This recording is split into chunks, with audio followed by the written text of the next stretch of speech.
Olá, seja bem-vindo ao programa Caminho da Luz, sempre trazendo assuntos interessantes para o nosso aprendizado, para a nossa vida diária. E nós vamos cumprimentando aqui as companheiras de trabalho. Tudo bem, Soraya? Tudo ótimo, Carlinhos.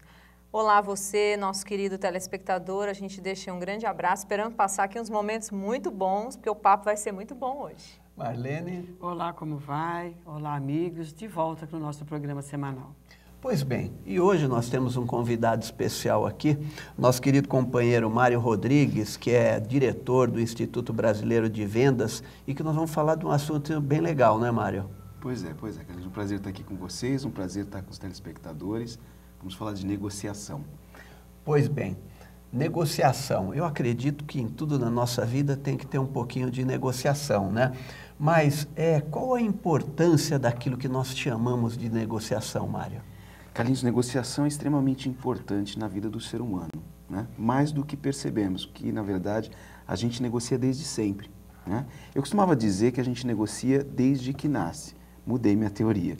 Recentemente eu tive um filhinho, né? E não era raro ocasiões que eu dormindo na cama sentia cutucar nas minhas costas assim, era ele chutando na barriga da minha esposa e ela virava com aquele esforço todo e dizia: o que foi que aconteceu? Eu dizia: não, é o Gabriel que está querendo que eu mude de posição.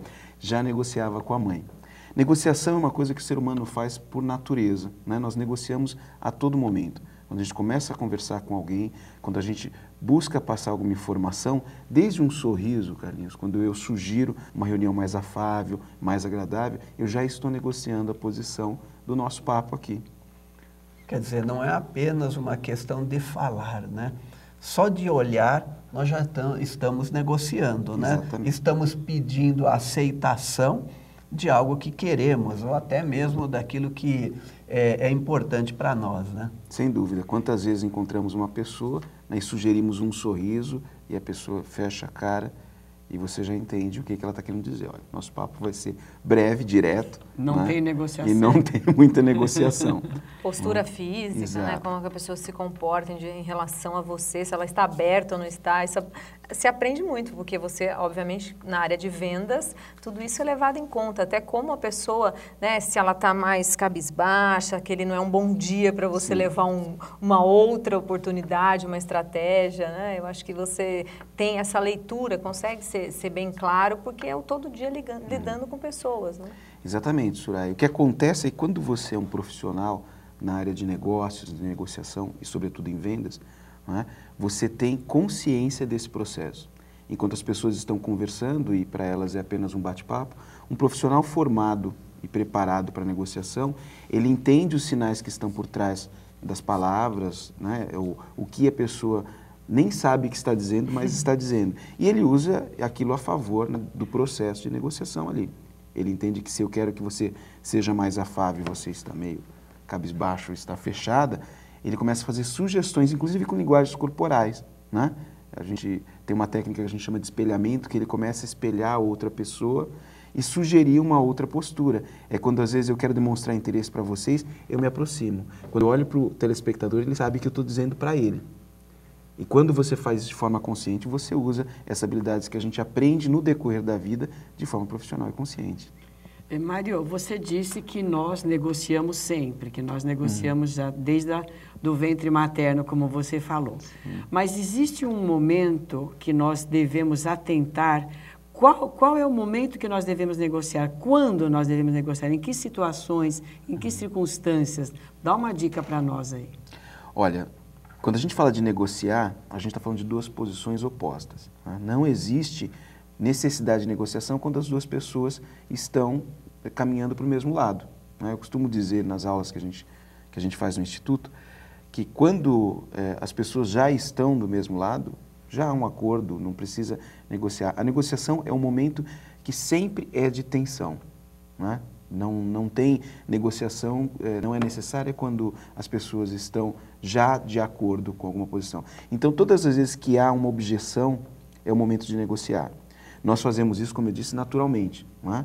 Quando nós começamos a perceber isso, é quando a gente tem a possibilidade de usar técnicas para nessa objeção, nesse momento de tensão, nós darmos uma afrouxada e trazermos a situação para o lado que é mais melhor, ou enfim, que eu julgo quando eu sou negociador. Então, por exemplo, uma pessoa nunca deve ser radical, né?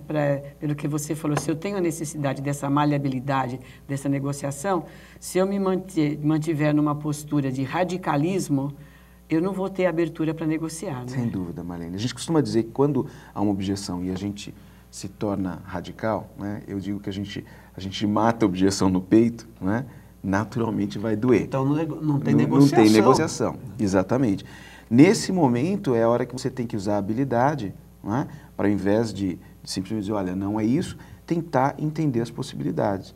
O pessoal de uma universidade bastante conhecida americana, chamada Harvard, né? O pessoal da Escola de Direito criou um modelo de negociação chamado ganha-ganha, que se popularizou, inclusive, esse termo, o termo do ganha-ganha. Ah, vamos fazer um ganha-ganha aqui, Carlinhos, que é para ficar bom para ambas as partes. O que eles fizeram? Eles estudaram o comportamento das pessoas e entenderam que quando há uma objeção muito forte, há possibilidades e técnicas de nós deixarmos isso de forma mais afável e colocar novas possibilidades de forma que a objeção se quebre.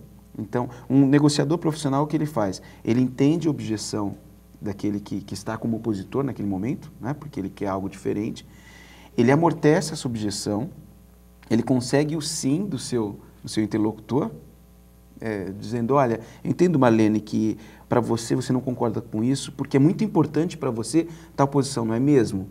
E a Marlene diz, sim, eu já consegui um sim, não é? Mas se houvesse uma forma, e no ganha-ganha, o que eu faço? Eu crio um novo valor e coloco na mesa de negociação. Se houvesse uma forma, Marlene, da gente fazer isso, como você está propondo, mas desse jeitinho aqui, quem sabe dessa forma, né? Eu abro mão aqui, você abre mão ali, e a gente consegue chegar num ganha-ganha, né? Então, essa é uma das técnicas utilizadas. Isso aprende-se, né, profissionalmente. Então, pelo que você está falando, a gente não precisa temer os conflitos. Os conflitos podem ser negociados, a gente pode, a partir deles, colher outros aprendizados e informações. Mediante isso, Mário, só vendedor é negociador? Não, como só eu disse... vendedor? Ou o nosso telespectador também pode fazer as suas negociações? Não, sem dúvida, todos nós somos negociadores, não é? Eu costumo dizer que, olha, você quer aprender negociação? Observa as crianças.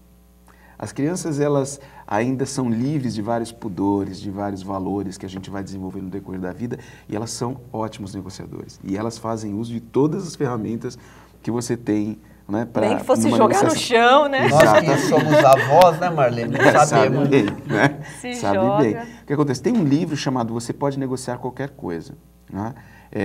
O autor desse livro, Cohen, ele começa o livro falando de uma ocasião em que ele levou a família num restaurante e tinha um filho que não gostava de comer e odiava restaurante. E ele fala como esse menino consegue, negociando, claro, com muito mais força do que todo mundo que estava na mesa, porque ele se joga no chão e faz aquela estripulia, ele conseguiu ganhar a negociação. E ele desenvolve o livro falando, olha como no final a gente faz isso. Agora, os vendedores, como você bem colocou, que são negociadores profissionais, eles, pelo menos em tese, o vendedor profissional, ele está preparado para negociar de posse de uma série de técnicas, né? Ele deve ter se dedicado a estudar um pouco isso e ele entende aquilo que os outros não percebem, né? E ele usa isso a favor da sua negociação. Mário, tem algumas técnicas, logicamente, negociação requer técnica, né? Sem dúvida. Às vezes, eu já passei por isso, vamos dizer, eu tenho uma situação que eu preciso que o meu funcionário trabalhe no sábado. Se eu falar para ele que ele tem que vir trabalhar no sábado, provavelmente ele vai dizer que não, né?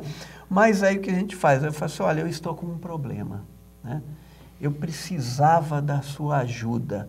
Eu estou passando por isso, e aí o funcionário então fala, poxa, e se eu viesse trabalhar amanhã, que é sábado? Né? Isso é uma técnica. Dentro da negociação, o estudo dessas técnicas é algo imprescindível, né? Sem dúvida, Carlinhos, sem dúvida. A possibilidade de você pegar um problema e não focar o problema e focar a solução é uma das técnicas que nós utilizamos em negociação. Chegar um funcionário e dizer para ele que, olha, estou precisando de uma coisa, sabendo que para ele é importante, né, que eu veja ele como um solucionador, alguém que pode me ajudar, já é colocar um problema na mesa e esperar. Dali um pouco ele pega e você não precisa dizer para ele, olha, resolve esse problema para mim. Né? É interessante o que você está falando, porque muitas vezes na vida nós perdemos essa oportunidade de negociar na vida familiar, na vida de comunidade, falando um pouco até do nosso lado espiritual. Nós precisaríamos todos nos voltar a esta necessidade da negociação, principalmente quando há conflitos familiares. Nenhum de nós quer se abrir para a negociação. Nós queremos ficar no radicalismo. Mas até aí caberia a negociação nos conflitos familiares. Sem dúvida, Marlene. Sabe que na família é onde a gente tem os maiores resgates. É ali que a gente tem que aprender a negociar. É na família que nós temos que desenvolver a capacidade de ceder um pouco mais. E ali a gente sabe que são pessoas que convivem com a gente, então a gente pode até errar porque a perda não vai ser tão grande como é quando a gente vai negociar com um estranho. A família é a grande escola, inclusive de negociação. Então nós temos que começar a treinar com a família, para levar para o mundo profissional aquele aprendizado que nós estamos conseguindo conquistar. Né? Sem dúvida. O próprio processo de negociação é um processo que necessariamente tem que ser democrático. Né? Porque às vezes as pessoas confundem negociação com impor a sua verdade, né, Mário? É que a negociação tem que ser democrático. A gente negocia para ver um meio termo, como a gente fala. Se não, é uma imposição. Aí não é negociação. Se eu tenho posse do poder, eu posso até fazer uso disso. Não é? A negociação, na verdade, é a gente dividir um pouquinho de poder. Eu, por exemplo, enquanto negocio, eu uso do poder da comunicação e da argumentação para poder sobrepor a minha vontade. Porque a rede de tensão está lá. É o que você quer versus o que eu quero. Através de técnicas, a gente vai trazendo mais para cá ou vai indo mais para lá. Bem, então a gente vai negociar o nosso tempo aqui com o nosso público e você aguarde um pouquinho que a gente volta já já com esse assunto interessante que faz bem para todos nós que queremos levar uma vida mais democrática com mais negociação. Aguarde aí.